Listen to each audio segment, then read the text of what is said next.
Ini juga hadis agung, ya, hadis larangan tentang mudarat. Karena kaidahnya mengatakan ad-darar yuzal. Mudarat itu wajib dihilangkan.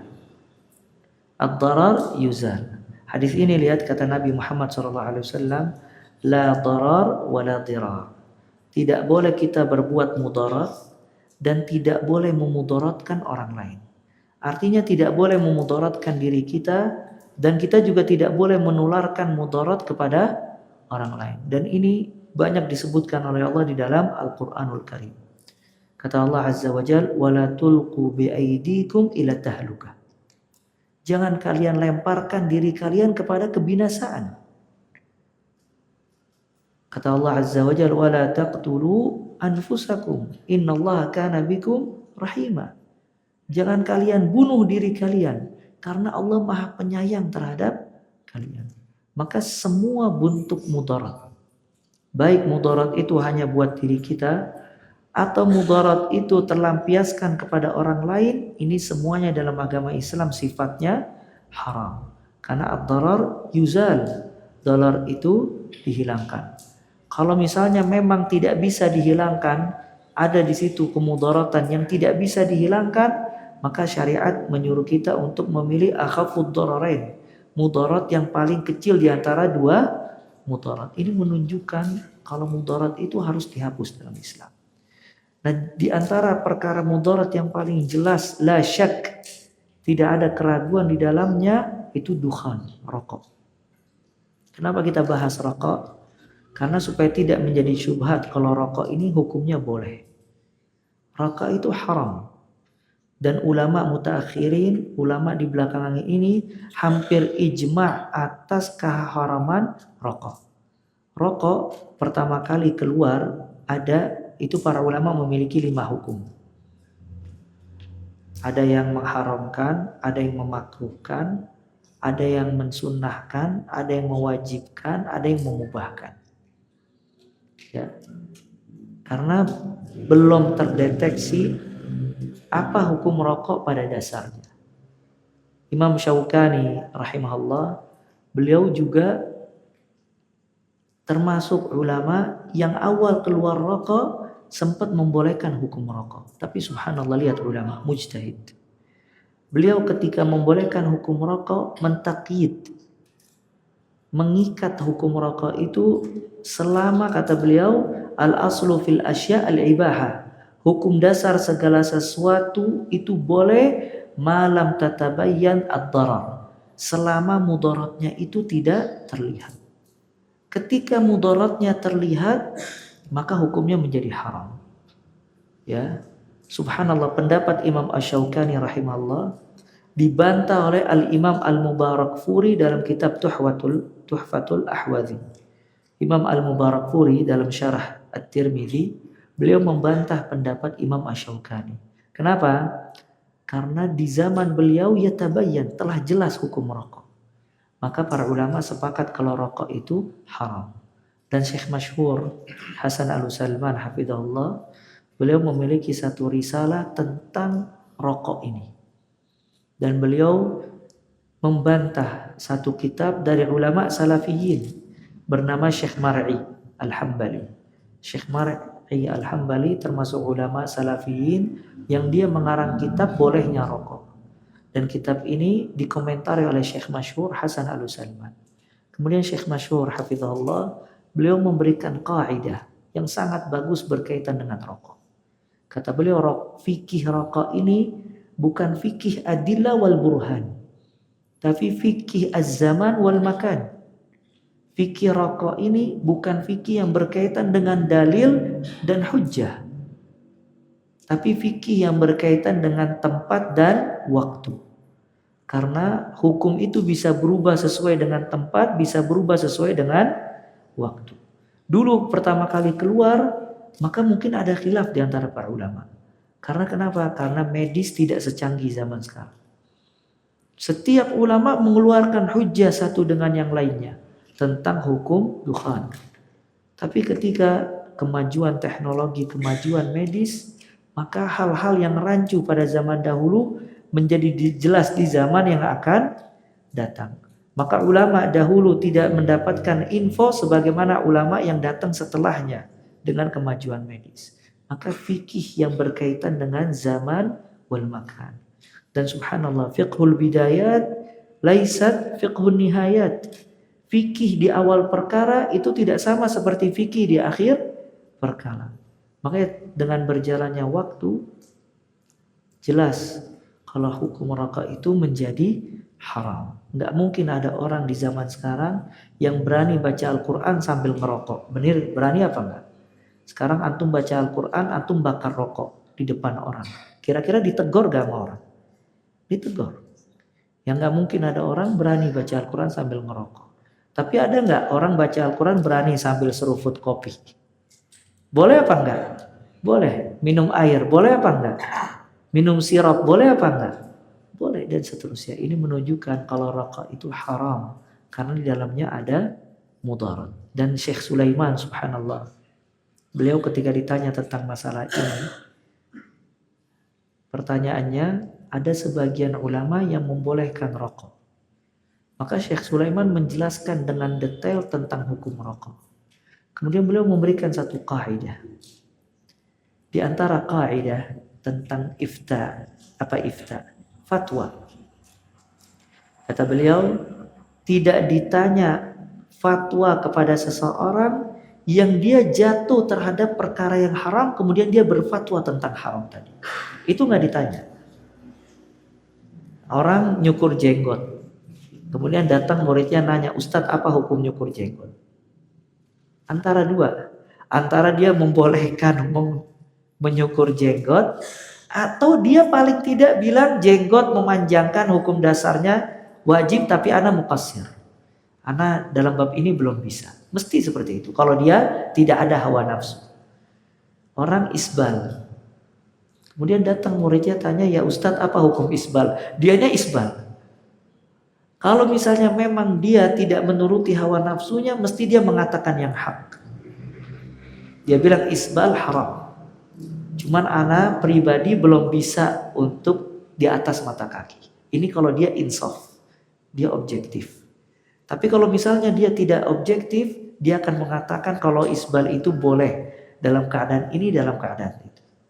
Nah ini menunjukkan sebagian orang punya hawa nafsu.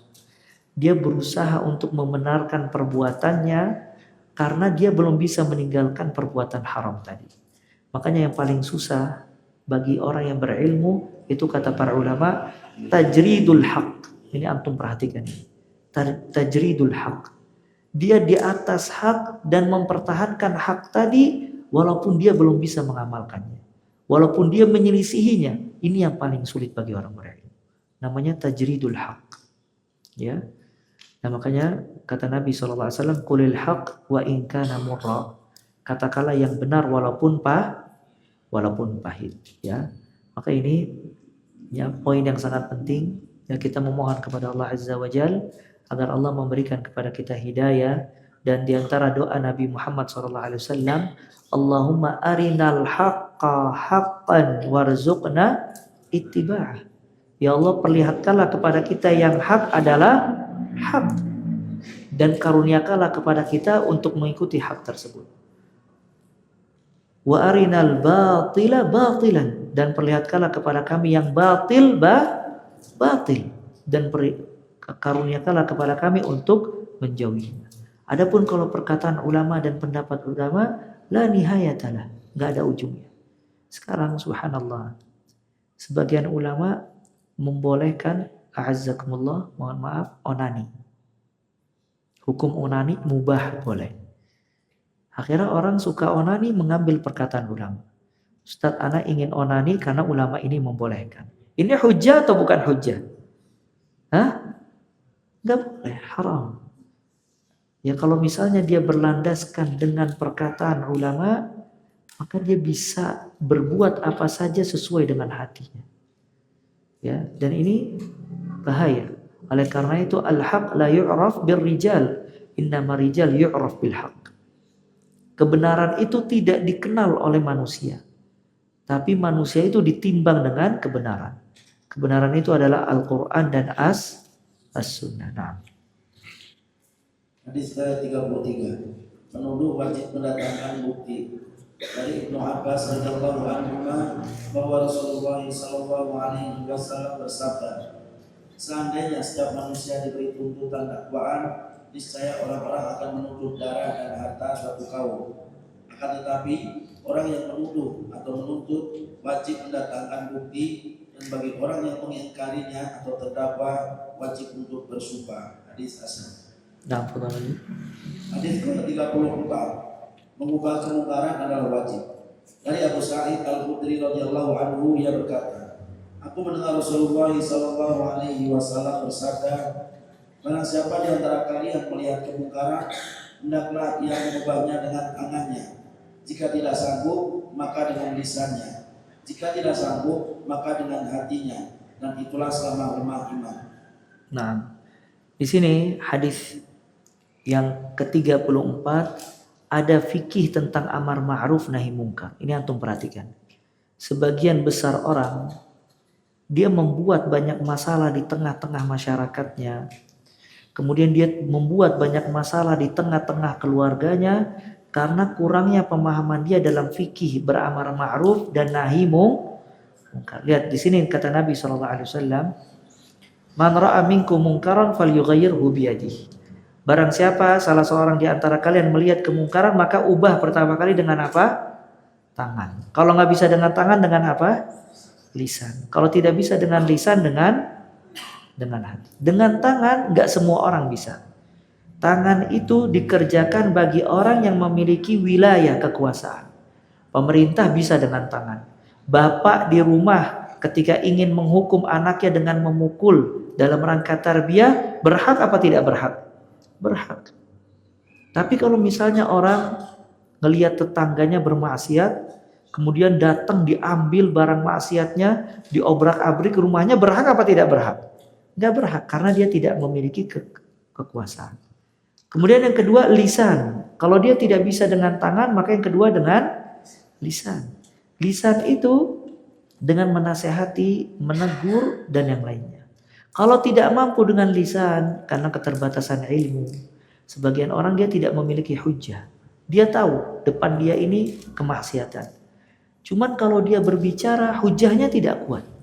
Dia tidak hafal dalil, tidak bisa membantah dan yang lainnya. Maka yang paling terakhir dengan apa? Dengan hati. Dan hati ini adhaful iman, yang paling lemahnya iman. Karena kalau misalnya hatinya tidak mengingkari, dengan apa lagi dia dapat mengingkari? Nah, di antara praktek mengingkari dengan hati, dia meninggalkan tempat maksiat tersebut.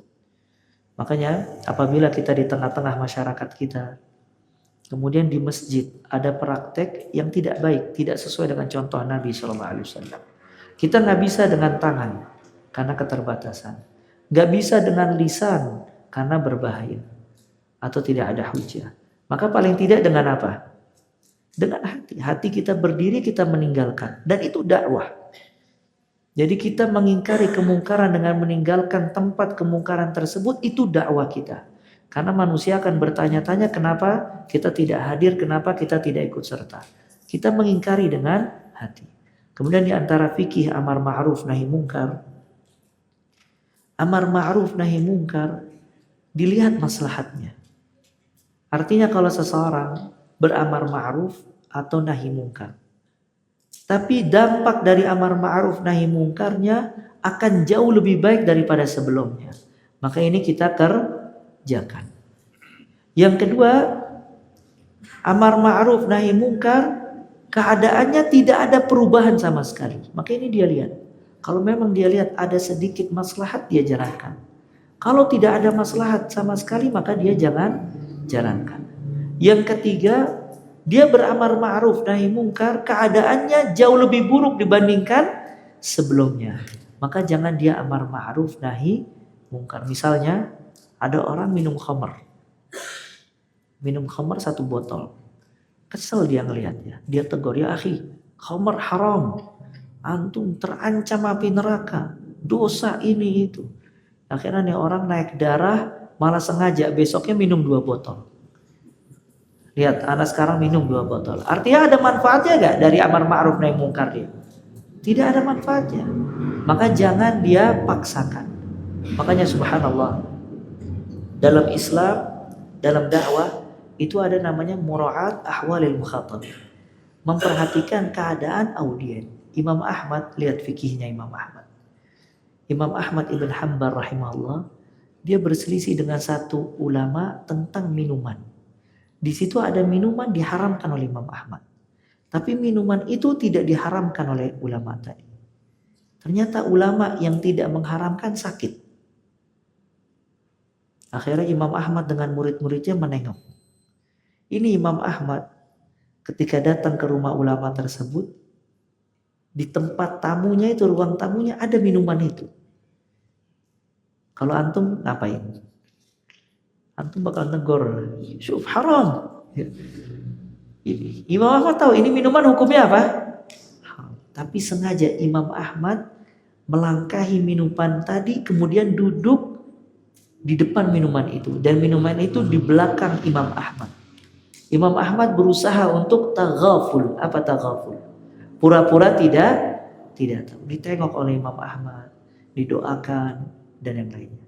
Kemudian keluar Imam Ahmad sama murid-muridnya. Murid-muridnya nanya, "Wah Imam Ahmad, tadi ada minuman yang kau haramkan. Di mana? Di belakang kamu." Kata Imam Ahmad, "Hal yara rajul ma khalfahu?" Apakah seseorang bisa melihat yang di belakangnya? Padahal Imam Ahmad tahu apa enggak? Tapi dia taghaful, pura-pura enggak tahu. Subhanallah. Ulama ini yang mengharamkan minuman tadi, budaknya ngelihat. Kata budaknya, "Apakah engkau menyuguhkan buat Imam Ahmad minuman ini?" Kata dia, "Aku tidak menyuguhkan minuman ini buat Abu Abdillah," maksudnya Imam Ahmad, karena dia mengharamkannya. "Tapi sekarang aku mengharamkan minuman ini." Lihat akhlak, merubah prinsip orang. Imam Ahmad tidak perlu membawakan dalil kepada ulama tersebut untuk mengharamkan minuman ini. Tapi akhlak dan sikap Imam Ahmad membuat orang itu berubah mindsetnya. Maka dakwah ini luas. Nggak mesti orang itu berbicara. Cuman sebagian orang itu gatel mulutnya kalau nggak ngomong. Betul nggak? Memang dia hobinya ngomong. Ya pengennya negor, pengennya debat. Akhirnya jadinya bukan kemaslahatan, jadi malah rancu dan keributan. Nah,